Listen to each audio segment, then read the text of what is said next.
Virginie Calmel, c'est l'invitée du Oui Non Bonjour. Bonjour. Vous êtes première adjointe Les Républicains à la mairie de Bordeaux et très proche d'Alain Juppé.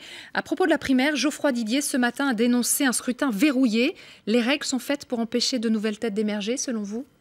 Non, je crois qu'il faut se rappeler de quoi il s'agit. Il s'agit de briller ou par non. Non, oui. Et puis on développe après. Donc non. Vous n'êtes pas d'accord avec Geoffroy Didier. Nicolas Sarkozy commence à réunir ses parrainages et ses financements et pourtant il n'est pas encore déclaré. Il sera candidat, selon vous? Probablement. Nicolas Sarkozy qui qualifie Nuit debout de gens qui n'ont rien dans le cerveau. Est-ce que vous êtes d'accord avec l'expression? Pas vraiment, mais bon, pas très éloigné. On en parle. Est-ce qu'un Emmanuel Macron qui casse les codes traditionnels de la politique française n'est pas en train de ringardiser Alain Juppé? Non. Le groupe français DCNS vient de signer un énorme contrat avec l'Australie. Est-ce que c'est un beau succès pour le gouvernement? Oui.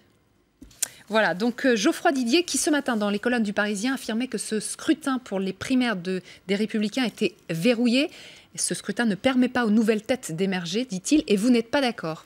Non, parce que je crois qu'il faut remettre les choses dans leur contexte. Il s'agit de briguer la plus haute fonction de l'État. On a mis des règles, elles ont été validées par l'ensemble d'ailleurs, avec, vous le savez, des parrainages. Qui sont élevés les parrainages, hein. Il faut le parrainage élevés, de 20 parlementaires, 250 élus, 2500 adhérents. Oui, mais vous savez, 20 parlementaires, si vous voulez être président de la République, il faut aussi avoir une majorité parlementaire. Et donc, il n'est pas absurde que des candidats doivent aussi commencer par montrer qu'ils ont des soutiens dans leur propre famille politique, et notamment les parlementaires. Et puis, c'est 20 parlementaires sur 360. Donc, ça laisse quand même un champ de possibilités à de nombreux candidats de se présenter. Mais il ne faut pas non plus confondre la volonté de faire émerger des nouvelles têtes avec ce qui me semble important, c'est la compétence, c'est le fait d'être légitime. Et là encore, pour briguer la plus haute fonction... Geoffroy Didier n'est pas légitime, par exemple? J'en sais rien, en tout cas. Non, mais ça vous a étonné, cette candidature? Non, mais il le démontrera par justement sa capacité à convaincre et à avoir derrière les soutiens nécessaires, et notamment des parlementaires.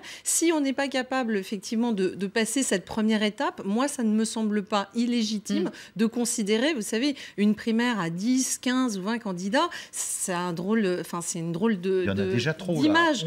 11 candidats. Je pense qu'il candidats à la candidature. Voilà, ce sont des candidats à la candidature. On comptera les candidats en septembre, une fois que les critères auront été réunis. Mais je pense que c'est bien que tout le monde puisse tenter éventuellement d'émerger. Mais là encore, faut-il convaincre des parlementaires de suivre cette action? Nicolas Sarkozy était à Nice cet après-midi pour un meeting, un nouveau meeting. Il s'est montré particulièrement énervé sur cette multiplication de candidatures qu'il a dénoncée. Et il a dit, rassurez-vous, le calendrier c'est ça, c'est la candidature donc en septembre, la primaire en elle-même ce sera au mois de novembre. Et faites-moi confiance, je n'ai jamais été en retard. Ce sont ces mots, ça veut dire qu'il est candidat. Je pense que la candidature de Nicolas Sarkozy est fort probable. Non, c'est complètement différent. Après, c'est des interprétations personnelles. Moi, je crois que ça, c'est une décision qu'on prend seul vis-à-vis de soi-même ou peut-être vis-à-vis de son entourage extrêmement proche. Donc, c'est une décision qui lui appartient. Je ne doute pas de sa candidature. Je pense que tout montre qu'il va probablement être candidat. Après, à titre personnel, moi, j'aurais peut-être fait un autre choix si j'étais lui. Mais ça n'engage que moi.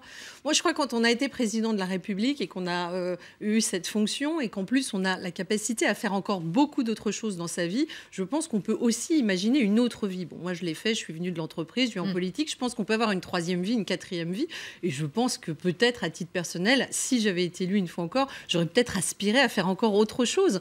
Bon, c'est un choix très personnel. C'est un manque d'imagination de Nicolas Sarkozy? Je n'en sais rien. Je pense qu'à un moment donné, on peut être porté par une envie de vouloir effectivement agir pour son pays, et c'est noble, et je crois que c'est ça le sens de l'engagement politique, c'est de sentir qu'on a envie d'être utile à son pays, et c'est peut-être ça qui le motive. Mais attendez, Alain Juppé est homme politique depuis combien de décennies? Mais c'est la première fois qu'il brigue cette fonction-là, donc c'est la première fois qu'il sera candidat à la présidence. Premier ministre, maire de Bordeaux, il pourrait en avoir assez aussi. Mais une fois encore, moi je crois qu'il faut des hommes d'expérience, et de ce point de vue-là, et c'est pour ça que ces primaires sont intéressantes, c'est qu'elles doivent qualifier des personnes qui ont les épaules.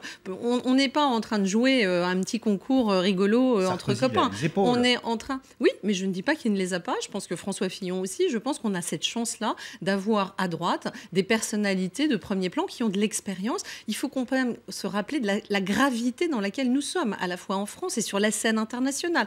Donc il nous faut quand même des acteurs acteurs qui soient capables demain de sortir la France de l'ornière et de travailler sur des sujets d'une extrême gravité. Et donc, il nous faut des gens d'une extrême solidité. Pour moi, c'est Alain Juppé qui incarne ça. Mais on a la chance, une fois encore, je crois que les primaires et les sélections qui mèneront à voir qui sera réellement candidat en septembre montreront que nous aurons la chance d'avoir des gens de haut niveau en compétition pour ces primaires. Vous faites confiance aux sondages, puisque Alain Juppé est le champion de toute catégorie en ce moment de ces sondages, même s'il vient tout juste d'être dépassé par Nicolas Hulot dans le dernier sondage Odoxa.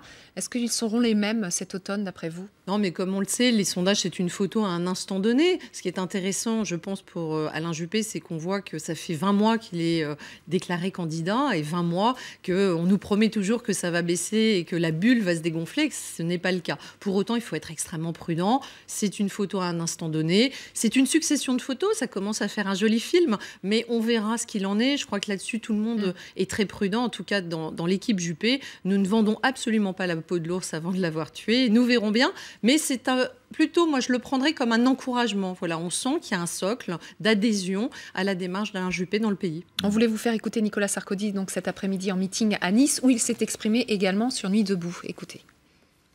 Dire que la République ne peut plus reculer, que nous ne pouvons plus accepter des syndicats qui se comportent comme des partis politiques, que nous ne pouvons plus accepter des mosquées chrétiens où on vient défendre des idées qui sont le contraire de la République, que nous ne pouvons plus accepter une école où on ne respecte plus rien et où il n'y a plus d'autorité, que l'on ne peut plus accepter que des lycéens manipulés bloquent des lycées pour protester contre une loi dans laquelle il n'y a rien, où nous ne pouvons pas accepter que des gens qui n'ont rien dans le cerveau viennent sur la place de la République donner des leçons à la démocratie française. Des gens qui n'ont rien dans le cerveau, c'est assez cinglant. Vous êtes d'accord avec les mots utilisés par votre président ? Non, globalement, bon, vous savez, après, c'est aussi chacun son vocabulaire. C'est pas le mien. Je crois pas que ce serait celui d'Alain Juppé. Mais en l'occurrence, sur le fond de tout ce qu'il vient de dire, je crois qu'effectivement, il faut qu'on donne une autre image de la France que celle que nous avons aujourd'hui par des renoncements successifs, notamment du gouvernement, à faire respecter un certain nombre de règles et d'ordres dans ce pays. Je crois que c'est ça qu'il veut dire. Après, il est un peu comme mouvement pour vous alors. Je crois qu'aujourd'hui, nous avons besoin de créer de la valeur et de savoir comment créer de la valeur collectivement, comment sortir cette France de l'ornière, comment créer un autre élan. Et je ne trouve pas dans Nuit debout cette volonté-là. Moi, je sens beaucoup de protestations, beaucoup de critiques, beaucoup de tout le temps dans le négatif et on se tire vers le bas, mais peu de solutions et peu de choses qui vont dans la construction. Et j'aurais tendance à dire, quand je vois un jeune sur 4 qui est au chômage aujourd'hui, qu'évidemment, ce que les jeunes sont en droit d'attendre, c'est des politiques qui leur proposent des vraies solutions concrètes à leurs problèmes. Malheureusement, quand j'entends Nuit debout, je n'entends pas un discours construit sur des solutions qu'ils aimeraient qu'on puisse mettre en œuvre. Et c'est en cela que, de ce point de vue, je ne suis pas d'accord avec les mots, mais je pense qu'effectivement, ça ne crée pas de valeur pour notre pays. D'un mot, on sait que s'il est élu, Alain Juppé ne fera qu'un mandat. Il veut aller très vite. Toutes les réformes seront faites dans les 3 premiers mois ? Oui, globalement, vous savez, Alain Juppé a pour coutume de dire que ce n'est pas les 100 jours d'exercice du pouvoir qui seront importants, c'est encore plus important les 100 jours avant, c'est-à-dire d'arriver en étant prêt. On voit bien le drame de l'élection de François Hollande qui n'était visiblement pas prêt du tout à exercer le pouvoir. Et donc une volonté de préparer bien en amont, pourquoi pas certaines ordonnances notamment, avant même l'élection. Vous gouvernerez par ordonnance ? Sur certains thèmes, probablement. Lesquels ? Mais il a déjà expliqué, il expliquera encore quelles sont ses priorités. L'idée, c'est de déverrouiller le pays et de le faire vite sur quelques sujets majeurs. Ce n'est pas une foultitude de choses, c'est les quelques sujets clés et de préparer ces textes bien en amont pour qu'ils soient mis en œuvre le plus vite possible parce qu'effectivement, c'est une course contre la montre. Il faut aller vite parce que les citoyens attendent des vrais résultats. Ensuite, Alain Juppé a cette particularité. Oui, il y a un état de grâce, mais il y a aussi, je crois, et il faudra que les Français en profitent, la volonté d'un homme de se mettre au service de son pays pour 5 années pleines, et non pas à mi-mandat de commencer à être préoccupé par sa réélection. Ce qu'on voit aujourd'hui avec le gouvernement qui est en train de faire une pré-campagne pour François Hollande, je trouve ça un peu pathétique et dommage que quand on est au pouvoir, on n'exerce pas le pouvoir, mais plutôt être en train de préparer le coup suivant. C'est quelque chose qui a été malheureusement de droite comme de gauche trop fait dans ce pays. Et nous aurons la chance, avec Alain Juppé, d'avoir un homme tout à sa tâche pour 5 ans, même si les priorités, elles doivent être mises en œuvre très vite. Merci beaucoup, Virginie Calmès, d'avoir répondu aux questions. Vous ne regrettez pas la télévision, vous qui n'étiez patronne d'Endemol? Non, je ne regrette pas la télévision. Je n'ai pas pour habitude d'avoir des regrets. Je pense que j'ai envie d'être utile à mon pays et de me mettre au service des citoyens. C'est une autre façon de le faire avec la politique. Merci beaucoup. Merci.